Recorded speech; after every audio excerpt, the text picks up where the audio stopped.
Okay, so second week of veg, your EC will begin to increase to 1.8 to 2.1. Your parts per million are going to increase to 1,260 to 1,470.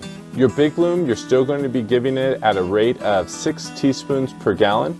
You're going to start to use the Grow Big now, which is this one right here, at a rate of 2 teaspoons per gallon. If you're using their additives, you're going to use the Boomerang at 1 teaspoon per gallon, the KANGAROOTS at a half a teaspoon per gallon, the MICROBREW at a half a teaspoon per gallon, and the Holy Mackerel at a half a teaspoon per gallon. When you move into week 3 of veg, your EC is going to increase a little bit more to 2.3 to 2.8. Your parts per million will increase between 1,600 and 1,960 parts per million. Once again, you'll be giving the Big Bloom at a rate of 6 teaspoons per gallon. Grow Big, you'll increase it to 3 teaspoons per gallon. If you're using their additives, you'll begin to incorporate a foliar spray program using their Flower Kiss at a rate of 2 teaspoons per gallon. You'll still be using their Boomerang at 1 teaspoon per gallon. You won't use the KANGAROOTS. You'll still use the MICROBREW at a half a teaspoon per gallon, the Holy Mackerel at a half a teaspoon per gallon, and you'll begin to use the KELP Me, KELP You at a quarter teaspoon per gallon. Up to this point, whether you were growing indoors, outdoor, greenhouse, hoop house, light depth, it will stay the same. So if you were growing outdoor, from when you started your seeds all the way up to the second week in July, beginning of third week, so if you're using the sun and the natural light cycle, you would follow this in the beginning, first week, second week, although in the third week, if you were growing in California, this would be the third week in June. Although you would keep feeding at this rate until the third week of July.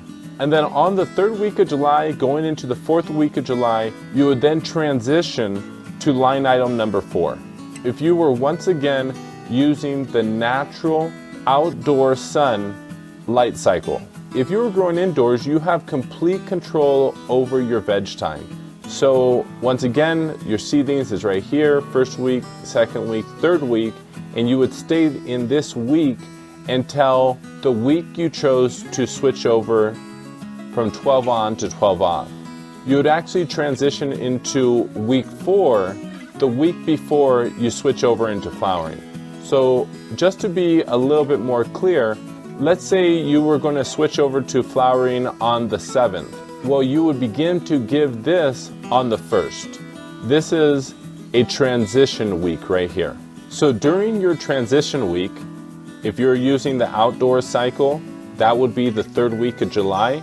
So whether you're using the natural light cycle to flower out, or you were growing indoors, you would begin this transition week the third week of July, or the week before you flower once again if you're growing indoors. You are looking for an EC of 2.5 to 3.0, a parts per million of between 750 and 2100.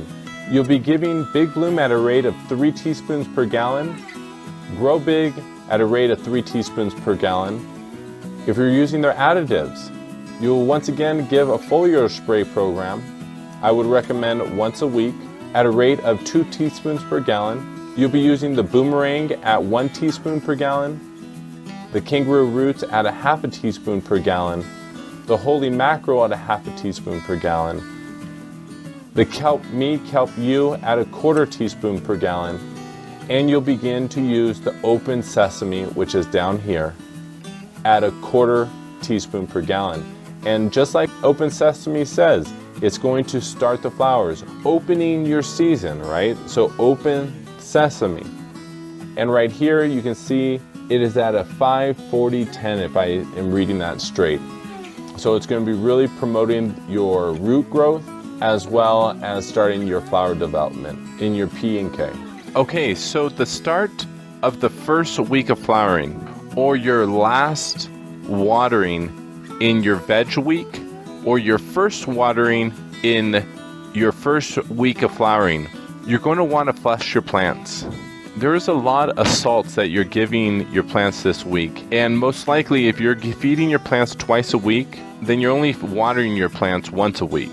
And when that happens, a lot of salts build up. And so what you want to do is you want to get those excess salts out of the soil. This is going to allow your plants to not get nutrient lockout and for you to have a higher quality experience at the end of your harvest as you consume your product. These flushes are incredibly important, especially as you start to give Open Sesame, Beastie Bloom, and CHING, because as you can see, their NPKs are quite high.